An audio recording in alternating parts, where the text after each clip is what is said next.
কাঁঠাল দানা দিয়ে তো আমরা অনেক রকম রেসিপি বানিয়ে থাকি, কিন্তু আজ আমি তোমাদের কাছে কাঁঠাল দানার সম্পূর্ণ একটা নতুন রেসিপি নিয়ে হাজির হয়েছি। নমস্কার বন্ধুরা, আমি মৌ, আর মৌ কিচেনে তোমাদের সবাইকে স্বাগত জানাই। আজকের আমার রেসিপি হলো কাঁঠাল দানার টিকিয়া।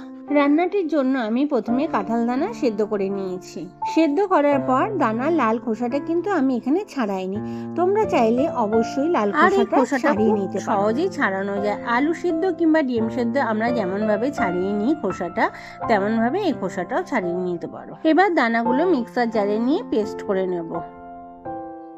মিক্সার জারে কাঁঠাল দানা পেস্ট করলে দেখা যায় অনেক সময় একটু দানা দানা রয়ে যায়। সেই দানাগুলো আমরা হাতের সাহায্যে বেছে ফেলে দেব। তারপর একটি বাটিতে সেই পেস্টটা নিয়ে নেব। এবার ওই কাঁঠাল দানা পেস্টের মধ্যে দিয়ে দিচ্ছি কাঁচা পাকা লঙ্কা কুচি।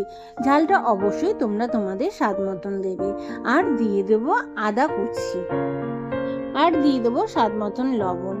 এখানে আমি দিয়ে দিচ্ছি 1 টিস্পুন হলুদ গুঁড়ো, 1/2 টিস্পুন লঙ্কার গুঁড়ো, আর 2 টেবিল চামচ বেসন, আর 2 টেবিল চামচ কর্নফ্লাওয়ার।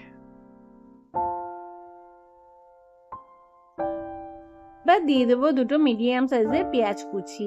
আর টিকিয়াটা একটু চটপটা বানানোর জন্য দিয়ে দিচ্ছি গোলমরিচ গুঁড়ো। আর যদি তোমাদের ঘরে ধনেপাতা থেকে থাকে তাহলে ধনেপাতা কুচিও এখানে অ্যাড করতে পারো, তাতে টিকিয়ার স্বাদটা ভীষণই ভালো লাগবে। এবার হাতের সাহায্যে সমস্ত কিছু খুব ভালোভাবে মেখে নেব। বিকেলের স্ন্যাক্স হিসাবে কিংবা দুপুরবেলা ডাল ভাতের সঙ্গে এই টিকিয়া খেতে কিন্তু ভীষণই ভালো লাগে। সবকিছু আমার খুব ভালোভাবে মাখা হয়ে গেছে। এবার আমি হাতটা ধুয়ে নেব, আর হাতটা ধুয়ে হাতে লাগিয়ে নিচ্ছি সামান্য একটু সাদা তেল। এবার কাঁঠাল দানার ওই মিশ্রণ থেকে খানিকটা মিশ্রণ হাতে নিয়ে একটা টিকিয়া শেপ দিয়ে নেব। এইভাবে আমি একে একে সমস্ত টিকিয়াগুলো রেডি করে নেব।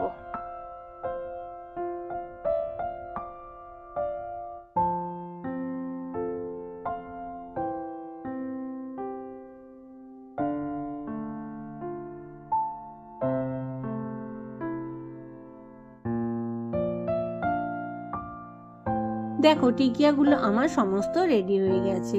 এবার টিকিয়াগুলো ভাজার পালা। টিকিয়াগুলো ভাজার জন্য আমি কড়াইতে দিয়ে দিচ্ছি পর্যাপ্ত পরিমাণে সাদা তেল। আর তেলটা ভালোভাবে গরম হয়ে গেলে ওই টিকিয়াগুলো একে একে ওই তেলের মধ্যে ছেড়ে দিচ্ছি।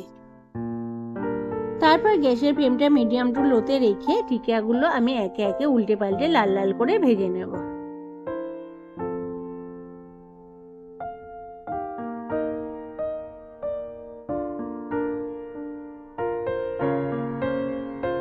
আশা করি তোমাদের আমার এই রেসিপিটা ভালো লেগেছে। আর যদি ভালো লেগে থাকে তবে লাইক আর কমেন্ট করতে কিন্তু ভুলো না। আর সঙ্গে আমার চ্যানেলটা যদি সাবস্ক্রাইব করা না থাকে তাহলে অবশ্যই সাবস্ক্রাইব করে দিও। আর যারা ফেসবুক থেকে এই ভিডিওটা দেখছো তোমরা ফেসবুক পেজটাকে অবশ্যই ফলো করে দিও, আর আমার পাশে থেকো এই রকম নতুনত্ব রেসিপি দেখার জন্য।